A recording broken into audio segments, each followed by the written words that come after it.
ભગવદ્ ગીતા વિશે જાણીશું. ચાલો જાણીએ. ભગવદ્ ગીતા કોને સંભળાવવામાં આવી હતી? શ્રી કૃષ્ણએ અર્જુનને સંભળાવી હતી. ભગવદ્ ગીતામાં કુલ કેટલા શ્લોકો હોય છે? ભગવદ્ ગીતામાં કુલ 700 શ્લોકો હોય છે. ભગવદ્ ગીતા કોણે લખી હતી? ભગવદ્ ગીતા વેદ વ્યાસજીએ લખી હતી. ભગવદ્ ગીતામાં કુલ કેટલા અધ્યાય હોય છે? 18. ભગવદ્ ગીતા શું છે? હિન્દુ ધર્મનો પવિત્ર ગ્રંથ. અર્જુનના રથના સારથી કોણ હતા? શ્રી કૃષ્ણ હતા. ભગવદ્ ગીતાના પ્રથમ અધ્યાયને શું કહે છે?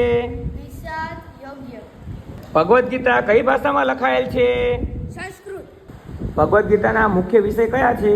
કર્તવ્ય, કર્મયોગ, ભક્તિયોગ, જ્ઞાનયોગ અને આત્મજ્ઞાન. ભગવદ્ ગીતાનો સૌથી પ્રસિદ્ધ ઉપદેશ કયો છે? કર્મ કર, ફળની ચિંતા ના કરવી. ભગવદ્ ગીતા કયા મહાગ્રંથનો ભાગ છે? મહાભારતનો ભાગ છે. ગીતા મુજબ મનુષ્યનો અધિકાર શેના પર છે? કર્મ પર. ભગવદ્ ગીતાનો ઉપદેશ ક્યાં આપવામાં આવ્યો હતો? કુરુક્ષેત્રના યુદ્ધના મેદાનમાં. વિશ્વરૂપ દર્શન કયા અધ્યાયમાં છે? 11મા અધ્યાયમાં. ગીતા મુજબ ક્રોધનું મૂળ શું છે? કામના ઈચ્છા. ભગવદ્ ગીતા શું શીખવે છે? નિસ્વાર્થ કર્મ કરવું, ધર્મનું પાલન કરવું, મનને સ્થિર રાખવું અને ભગવાન પર શ્રદ્ધા